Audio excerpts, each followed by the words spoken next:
Today, Missouri Senate Bill 756 goes into effect, clarifying a senior property tax freeze that's left for individual counties to implement. I spoke with Jasper County officials to see if it's something they're considering. I'm Samantha Walker, and I'll have that story coming up. Plus, some Southwest Missouri residents say they're having the same old problem with their new trash service. And the Pitt State Pride of the Plains Marching Band tightens their skills in preparation for game day. The four states' most watched news starts now. A law goes into effect today that could freeze property taxes for some Missouri residents, but Jasper County hasn't yet implemented any plan to participate. This is KOAM News at 6. I'm Dow Quick. KOAM Samantha Walker sat down with the county collector to learn what this tax freeze is and why the county hasn't joined just yet. This would help you budgetary-wise, enable you to maybe stay in that home longer, those types of things. A new Missouri law clarifies who exactly qualifies for a senior property tax freeze. A bill passed in 2023 stated anyone who qualified for Social Security could participate, but this excluded people like teachers and federal employees who paid into a different type of retirement. Now anyone 62 years or older qualifies, but only if the county they live in is implementing it. Nobody's really implemented it yet. They're working on it. The other counties are simply working on it. They're taking applications, they've got an ordinance in place, but no county has actually done the freeze yet. Jasper County officials say the language of the original tax freeze bill was vague and confusing, so they opted to wait for the clarification and see what other counties do. There's a reason we haven't stood on the mountaintop and talked about this is because no reason to go crazy till it gets clarified to where we know what we can do. And that's where we are now.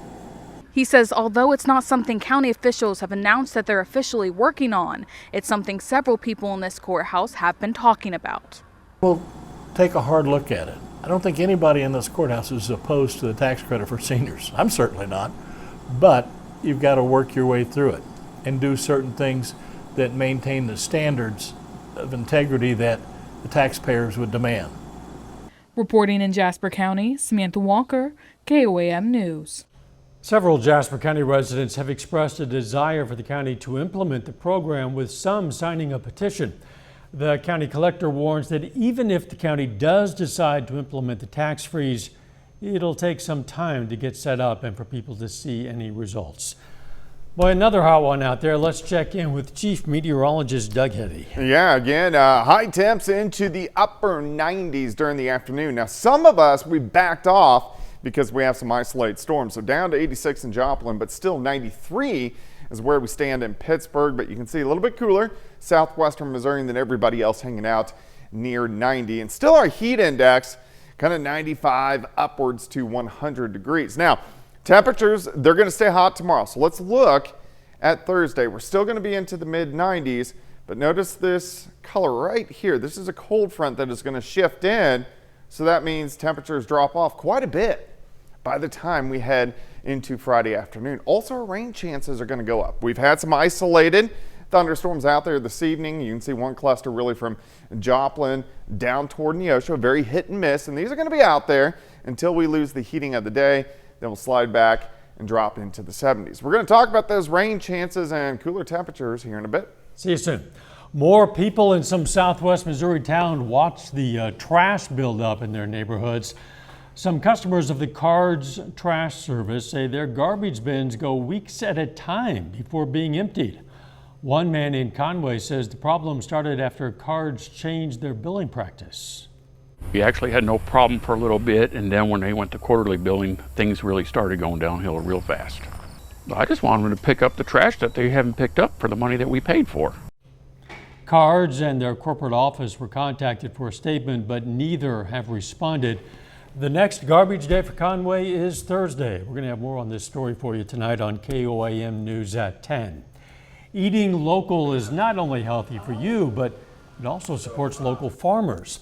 A local farmer we spoke with says he only grass feeds his animals and says everyone should have access to highly nutritionally dense food sources. A local dietitian also says kids are more likely to eat healthier if they start early. Going to be fewer preservatives. The fresher the food is, the fewer preservatives that it is going to have. Buying local helps support local farmers, which is fantastic.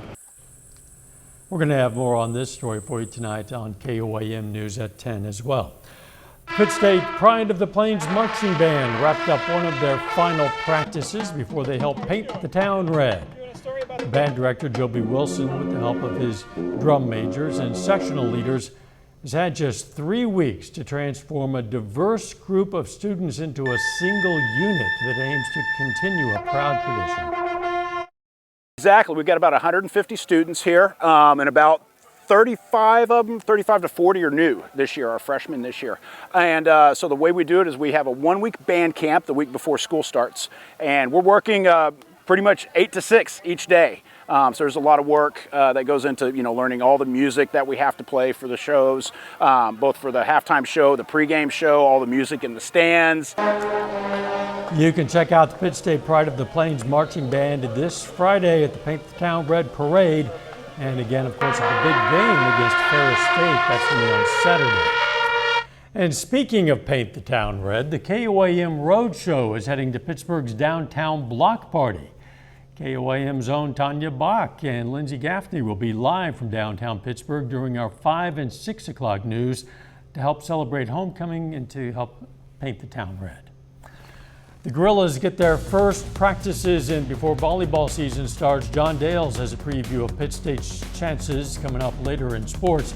But up first, revitalization efforts are underway in the Girard Town Square. We'll have details. Girard is in the process of revitalizing their town square through various grant initiatives. KOAM's Melissa Alexis has more.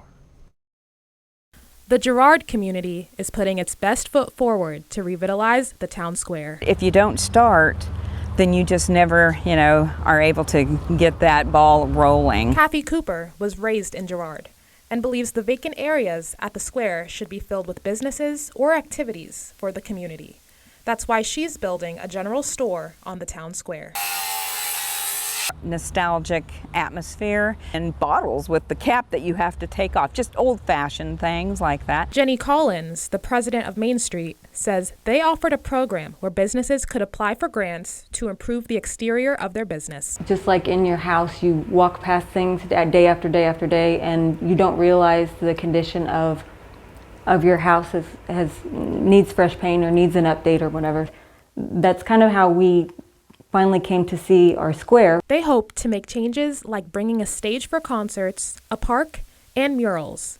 And they hope this will bring more people into the community and keep their community members in Girard. Just that fresh coat of paint can just really change your whole feel for going through town. It really makes people excited to get out and about. They're also offering educational opportunities for new businesses to help them get established. Ripper hopes it causes a chain reaction and inspires other businesses in the community to make upgrades. Reporting in Girard, Melissa Alexis, KOAM News.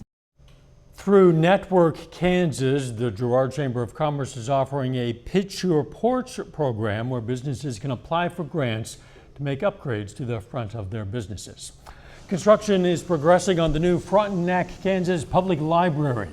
Workers broke ground and worked on water lines today. The $4.5 million project will serve as more than just a library. The building will also feature a community room and a coffee shop. The city's first ever public library will also hold the Frontenac Historical Collection. The city hopes to have that building open to the public next year. A little bit later, a tale of two teams headed in two directions. John has the latest on the Cards and Royals coming up in sports. Plus, our temperatures will cool down a little bit and also some rain chances. We're going to check that out coming up.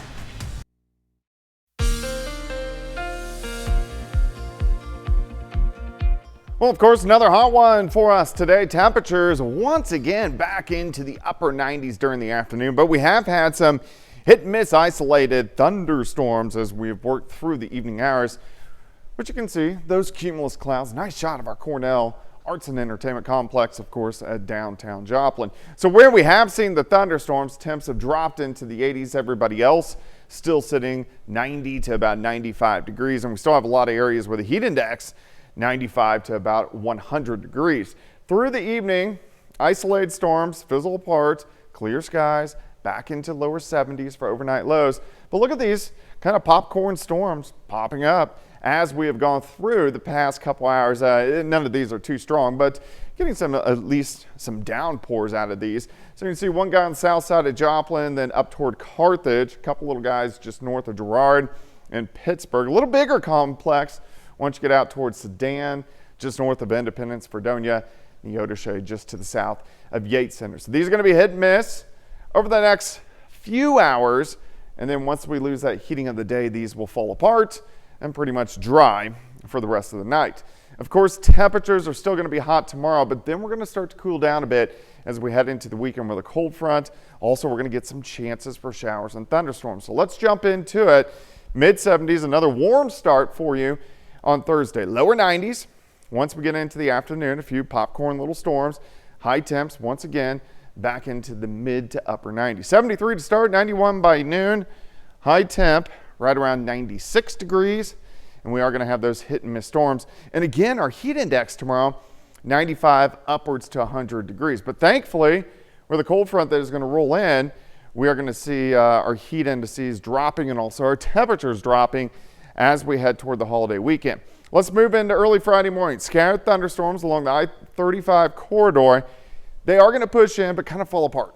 So just hit and miss showers to start the day on Friday. As we go through the day, we'll start to see thunderstorms firing up along and south of the I-44 corridor and then kind of swinging out of the region by the time we get into Friday evening. Then on Saturday, the front's hanging out southern counties. So we'll start the day, hit or miss storm, and then again some scattered thunderstorms again Saturday afternoon along and south of I-44. But just notice the temps. 80s, I mean, we're going to be 10 to 15 degrees cooler than what we have seen over the past several days. All right, rainfall potential. This is going to be from tomorrow night until Saturday evening. We'll have to see where those heavier bands set up. A lot of areas could pick up a half an inch upwards to an inch, especially along and south of I-44. All right, so on Saturday, we're going to go 84. Those hit and miss storms. 88 on Sunday. Sunday is looking pretty good. And if you are heading to some of the area lakes, let's focus on Saturday, probably the busiest day. Stockton looking pretty good, but once you get down toward Grand Lake, scattered showers and thunderstorms. Table Rock Lake from Shell Knob over toward Branson, also we're going to get some scattered showers and thunderstorms. So we're going to be dodging some storms over the weekend. 96 tomorrow, but 87 on Friday, 84 on Saturday. A little warmer Sunday, back down on Labor Day, high temp of 85, but the 80s stick around all of next week. Yeah, bring them on. Yeah, it looks pretty good. I hope they stick around longer than next I know, week. that would be nice. Thanks, Ty. Hey, chalk up a win for art lovers. The annual Sidewalk Chalk Contest is returning for the Neosho Fall Festival. The contest, presented by the Neosho Arts Council, will take place on October 5th. Cash prizes will be awarded in various age groups. Kids ages 6 to 15 can enter the contest free of charge, while those ages 16 and up, they'll need to pay a $10 entry fee. You'll find information at KYMNewsNow.com. Still ahead, Pitt State volleyball prepares for the 2024 season, and a former Webb City Cardinal is signed to an NFL practice squad. John Dales has those stories and more coming up next.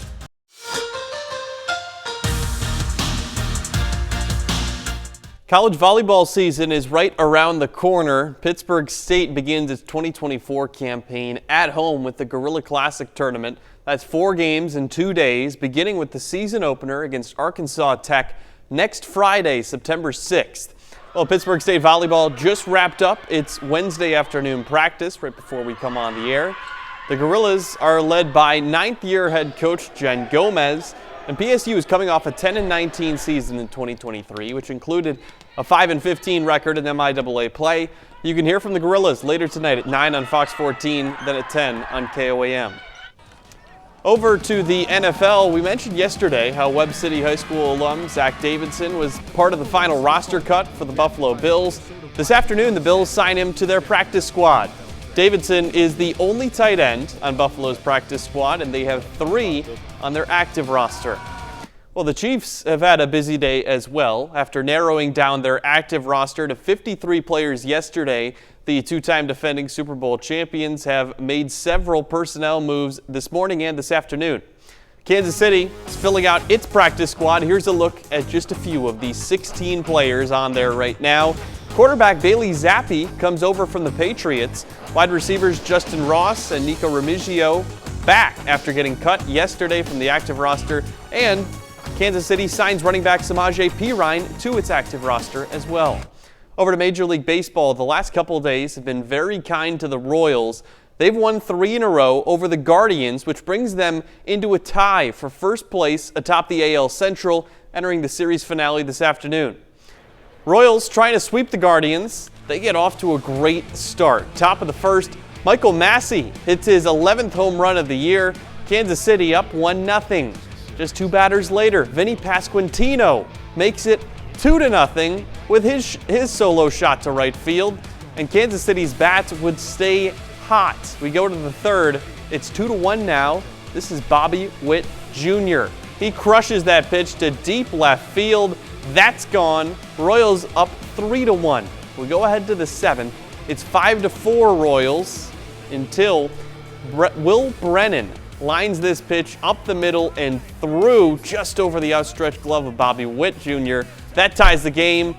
Very next batter, John Kenzie Noel. It's a bloop single into left. That gives the Guardians their first lead of the game.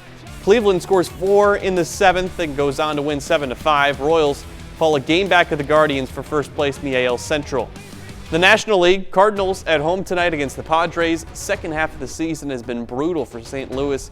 Redbirds are 15-21 since the All-Star break. That brings their record below 500 on the season. First pitch at Busch Stadium is just about 20 minutes away. Tough loss for the Royals today, especially because they could have taken a stranglehold on the division, but still very much in that race. Yeah, and it's exciting to see them in the chase for a pennant this late in the season for sure. We'll be right back. Here's a look at what's coming up on KOAM News at 9 on Fox 14 tonight. We're going to hear more from a local dietitian about the benefits of eating locally grown food. Plus, how some school districts are getting creative to address teacher shortages, and a program offering free books to kids expands into Missouri. Those stories, a lot more. It's coming up tonight. KOAM News at 9 on Fox 14. Folks headed out to Wesco Home Furnishings in Pittsburgh today for the Great American Flag Swap. Look at that line. The event sponsored by KOAM TV and Fox 14 always draws a lot of people. Today obviously was no exception. From noon to 1:30, people could come into Wesco and swap out their old tattered flags for a brand new one. Part of the excitement for the event is just how many people look forward to it. They always do. Check out our website to find out when the next one will be and where. The weather remains hot, Doug. Yeah, it does. And tomorrow is going to be hot as well. We're going to have some hit and miss storms during the afternoon. Then we drop into the 80s as we head into the holiday weekend, but we are going to be dodging some thunderstorms Thursday night, Friday into Saturday. Final sports note. The Gorilla volleyball team working hard to get ready for its season opener. We'll hear from them later tonight. Looking forward to that. Thanks for joining us. We'll see you right back here for KOAM News at 10. Let's make it a great evening.